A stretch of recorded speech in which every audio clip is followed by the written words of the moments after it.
He knew this land better than almost anyone alive. Every trail, every ridgeline, every hidden wash where a person could shelter from the sun. Then one afternoon, in broad daylight, he walked into that same land and never walked back out. Not a tourist, not a first-time hiker, a park ranger, the one person you expect to never get lost here, in a place he had patrolled for years. This is the disappearance of Paul Fugate.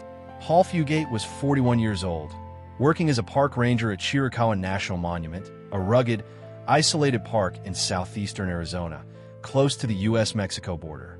The park is known for its dramatic rock spires and narrow canyon trails, carved into a maze-like landscape that can disorient even experienced hikers.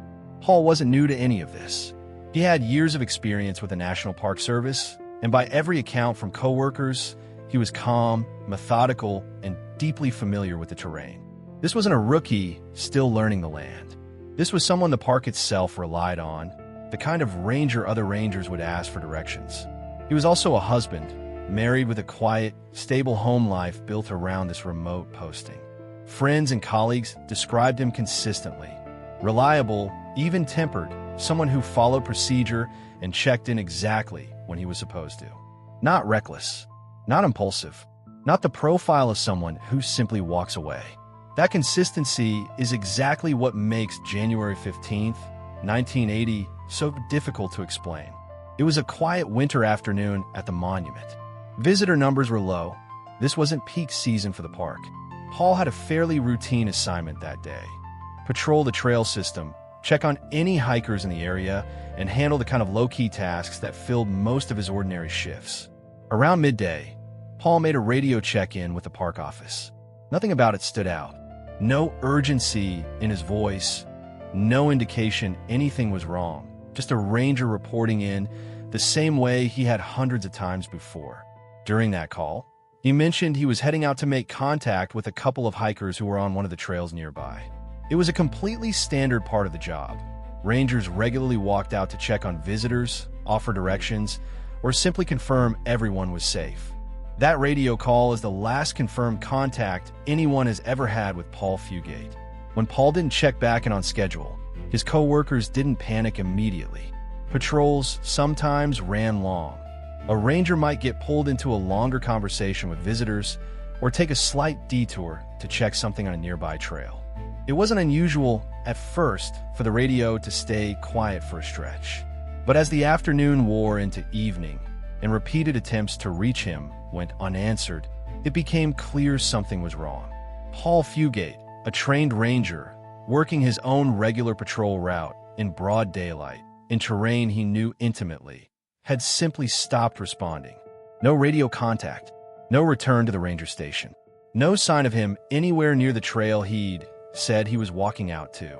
For an average visitor going missing under these circumstances, search teams might assume disorientation or an accident born from unfamiliarity with the landscape. But Paul wasn't unfamiliar with anything here. This was, in a very real sense, his own backyard. Search efforts began within hours of his absence being confirmed.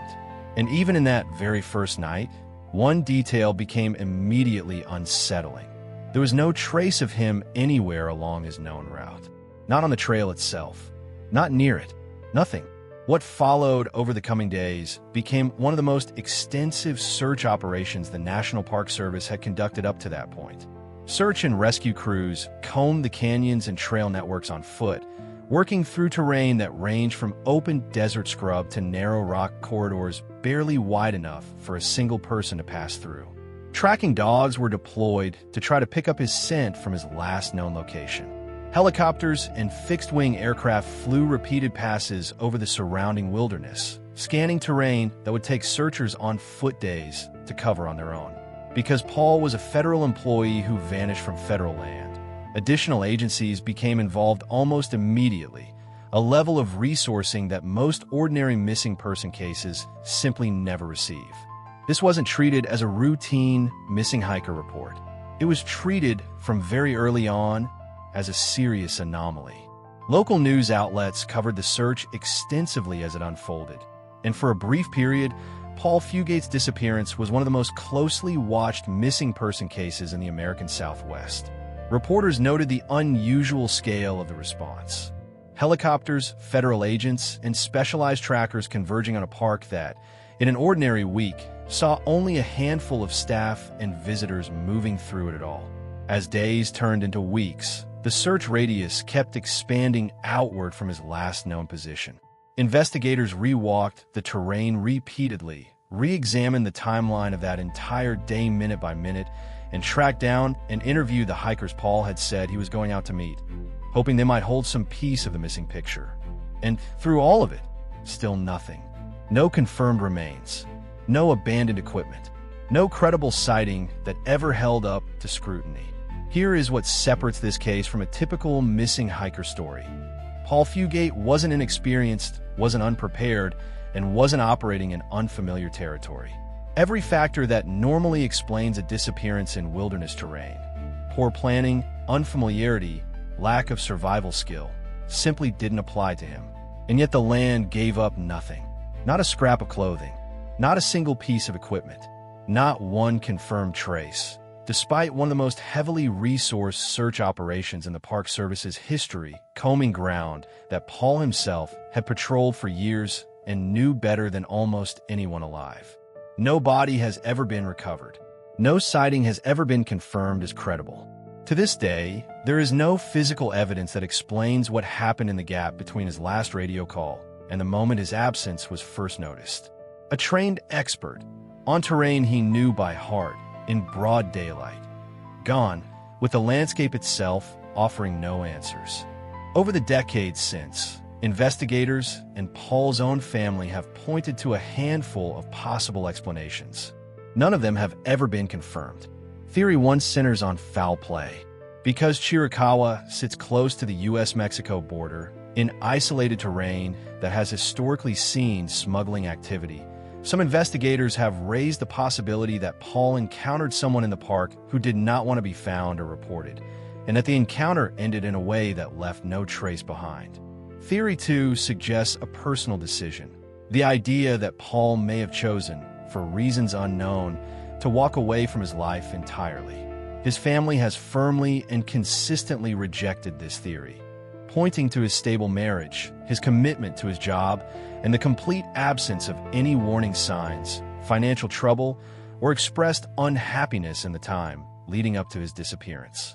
Theory 3 points to a simple, tragic accident in terrain that searchers never fully reached. Chiricahua's landscape includes narrow slot canyons, unstable rock formations, and dense brush that can conceal a person even from searchers walking close by. Still, given the scale and thoroughness of the search that followed, most investigators consider this less likely than in typical missing person cases in more remote wilderness. Amateur researchers and true crime communities have periodically revisited the case, some proposing additional theories beyond these three, including speculation about a possible encounter with wildlife, though no physical evidence of an animal attack was ever found, which makes this theory one of the least supported among those who have studied the case closely. None of these theories has ever been proven. Officially, Paul Fugate's case remains open and unsolved, more than 4 decades after he walked out on that ordinary winter patrol and never came back. In the years following his disappearance, Paul Fugate's case became something of a reference point within the National Park Service itself, cited in discussions about ranger safety protocols in remote, border-adjacent parks. Some former colleagues have said the case changed how solo patrols were handled in similarly isolated areas, though the Park Service has never officially linked policy changes directly to his case. His wife continued to live in the area for a period after his disappearance, and by most accounts, never stopped believing an answer existed somewhere, even as years passed without one. Family members gave occasional interviews over the following decades, each time reiterating the same core belief, that Paul would never have simply walked away from his life, and that something happened to him that day that no one has ever been able to piece together. That level of public attention faded, as it does with most cases that don't produce a resolution within the first few critical weeks. But for the rangers who worked alongside Paul, and for investigators who touched the file over the years that followed, the case never fully closed in the way most unsolved disappearances eventually do in the public's memory. It kept resurfacing in training discussions and retrospectives on ranger safety, and now, decades later, in the kind of long-form breakdown you're watching right now. What continues to draw people back to this case, more than 40 years later, isn't a single dramatic clue. It's the complete absence of one. Most unsolved disappearances leave behind at least a fragment, a shoe, a torn piece of clothing, a partial trail marker. Paul Fugate's case leaves behind nothing at all, from a man whose entire job was to understand this landscape better than anyone else who ever walked through it. A park ranger, on his own trail, in daylight, in a place he knew better than almost anyone, vanished without a single confirmed trace, despite one of the largest search operations the National Park Service has ever conducted. To this day, no one knows what happened to Paul Fugate. If you want more real, carefully researched disappearances broken down like this one, subscribe and drop a comment with a case you think deserves the next full deep dive. I read every one of them,